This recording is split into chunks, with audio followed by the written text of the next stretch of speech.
Namaste beta. I myself JVN Pratishtha Rajvanshi. Today I want to discuss the topic of binocular vision. Its objectives are to understand the basic concept and terminologies used in the binocular vision. That like what is binocular vision and how it's work in our eye, what are its content, and why we study about the binocular vision. The basic law of binocular vision forms the very foundation on which our current understanding of establishment and its symptoms and sensory consequences is based. Knowledge on binocular vision, single vision, forms basic to orthoptic treatment and many physical processes in the eyes. What are the physical processes in the eyes? This we came to know about reading the binocular vision. Firstly, we should know about the vision. What is vision? A vision is anything by which we can see. Eye is a biological camera we see from the brain, not from the retina. Okay, we always say that we see with our retina, but actually we are seeing by our brain. Actually, the retina sends all the signal to the brain, then only we can see. And after that, what are the types of vision? Vision are of two types: binocular vision, monocular vision. These are two types. Monocular vision is a vision with a single eye, and the binocular vision is a coordinated vision with the two eye. Okay, what is the definition of binocular vision? Binocular vision may be defined as the straight simultaneous vision with two seeing eyes that occurs when an individual fixes his visual attention on an object of regard. The coordination use of both the eye to produce a single mental perception is known as the binocular vision. Okay, then what are the prerequisites of development of binocular single vision? That is motor mechanism, sensory mechanism and the mental processes. ठीक है, motor mechanism. What is a motor mechanism? Corrected new muscular development so that the visual axes are directed at the object. Overlap of visual fields and sensory. What is sensory mechanism? Sensory mechanism is that the signals which the retina receives and that retina transfers all the signal to the brain. That is the sensory adaptation. Sensory mechanism. And motor mechanism. What is motor mechanism? Motor mechanism is what that we take from the atmosphere to our sensory adaptation part. Okay, then what is the mental process? Mental process is the ability of the visual cortex to promote the binocular single vision. That is, it means what the signals are coming from the sensory mechanism. That signals, what is the answer of that signals? That is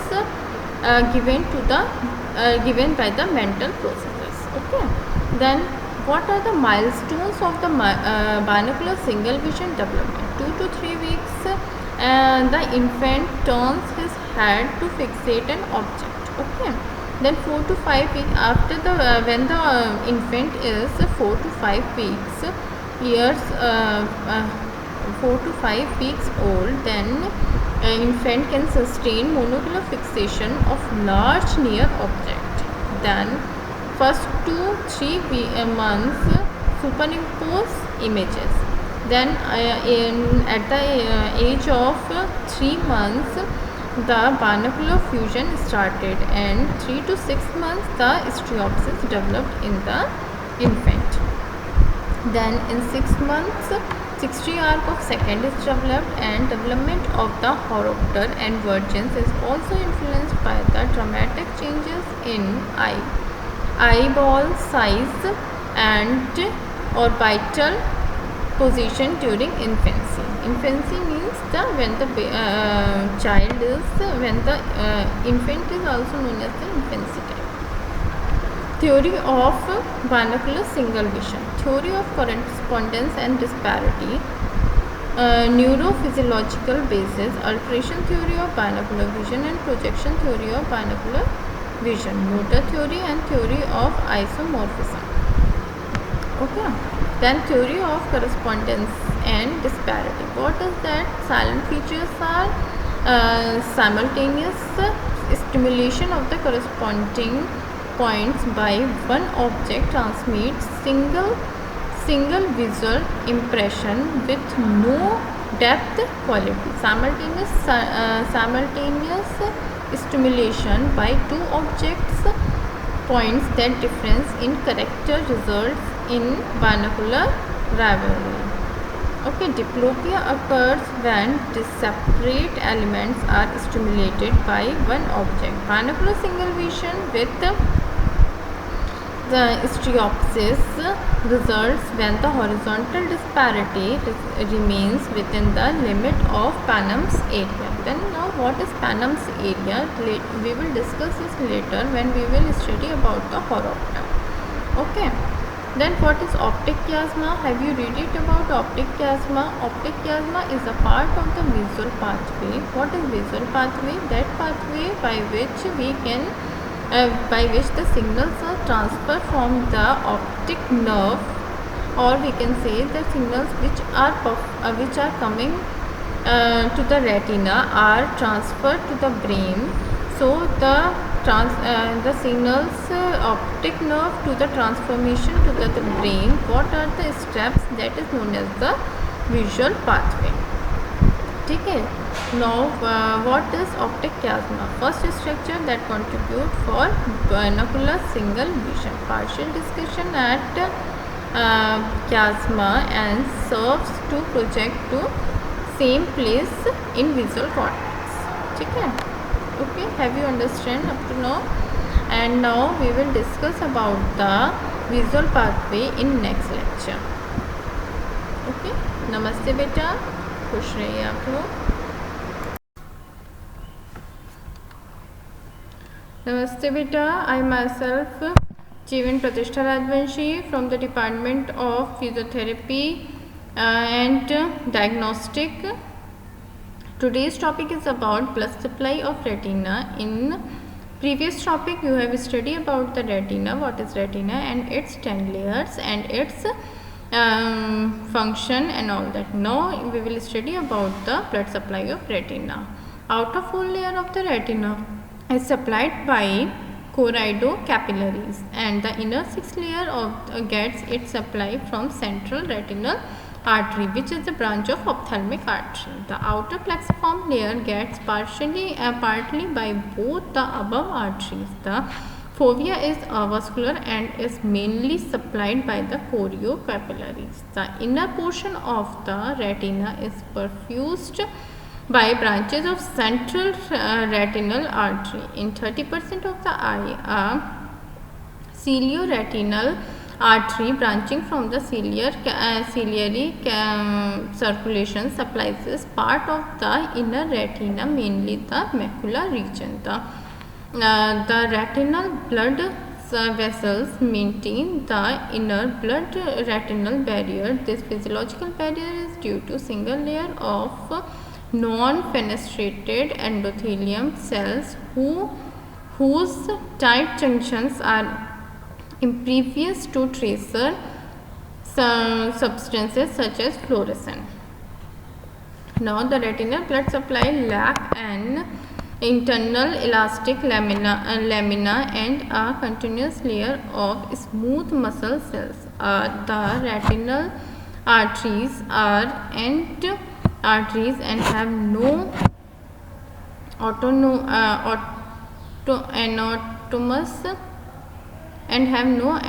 anastomosis. The only place where the retinal system is in the neighborhood of the lamina fibrosa.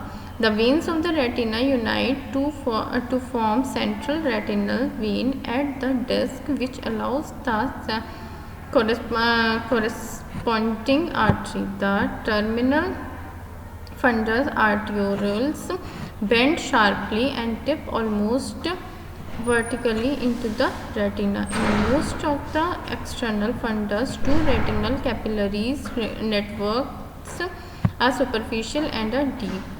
In parafoveal zone, it is well developed and is 3-layer. Blood retinal barrier. What is blood retinal barrier? Formed by the endothelial cells that are closely bound together about the lumen by intercellular junction of zonule occludin type. These junctions normally prevent the free flow of fluids and solutes. 1:1 ratio of pericytes and basement of membrane cells is normal. And this all is about the blood supply of retina. And if you are having any query, then comment in comment box. Namaste beta. Thank you. Namaste beta. I myself JVN Pratishtha Rajvanshi from the Department of Faculty of Physiotherapy and Diagnostic. I am an assistant professor over here. Today's topic is about the retina. I hope the previous topics you all have understood very well, and today we will discuss about the retina. What is retina? Retina is a thin semi-transparent multi-layered sheet of neural tissue that lines the inner aspect of the posterior 2/3 of the wall of the globe. It is the thin delicate layer of nervous tissue. Its surface area is 266 mm square. It extends from optic disc to the ora serrata. And what is the visible landmarks of human retina? It is the optic disc, retinal blood vessels, area centralizes with fovea and fovula, peripheral retina and ora serrata, thickest near the optic disc and thin towards the peripheral. Optic disc. What is optic disc? It is a circular or slightly oval approximately 1.5 mm. In the central contains a depression known as the physiological cup. Area centralis is a demarked approximate by upper and lower arcuate and temporal retinal vessel, and it corresponds to approximate 15 degree of the visual field and adopted for accurate diurnal vision and color vision, dim vision and color vision. It is divisible into fovea and fovula. Then what is fovea? Center of area centralis 4 mm temporal to the central of the optic disc.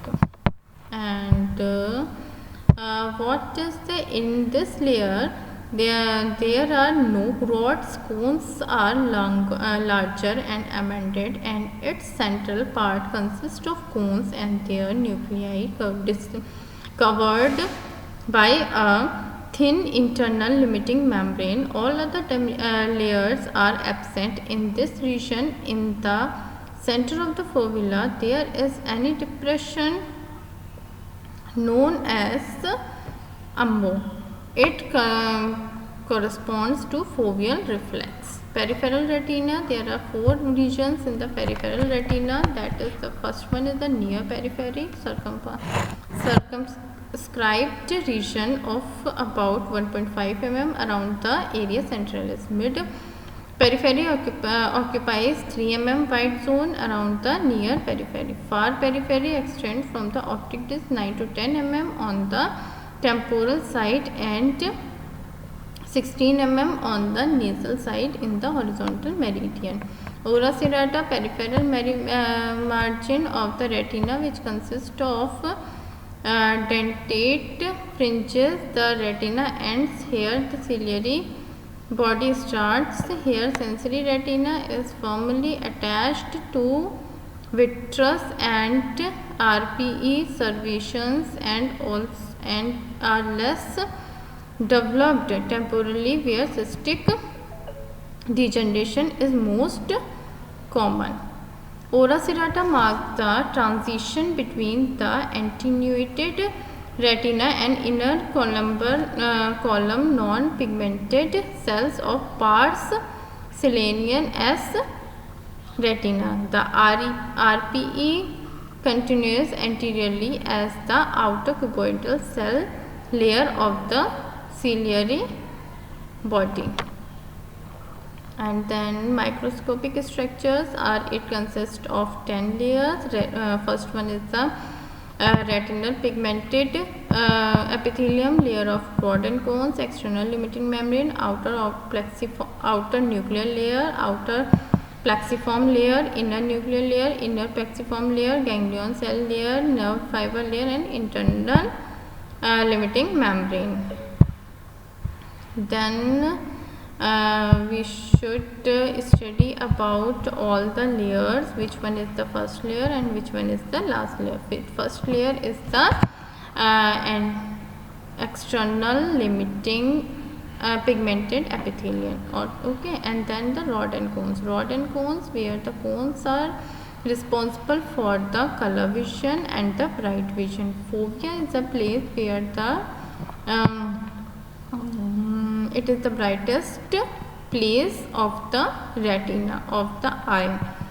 And what are Muller cell? Muller cells are the nucleus and the cell bodies are which in the inner nuclear layer. They provide structural support and contribute to metabolism to the sensory retina. Now we should study about the thickness of nerve fiber layer at the disc. It is about most medial, quadrant, upper temporal and lower temporal quadrant. And that's all.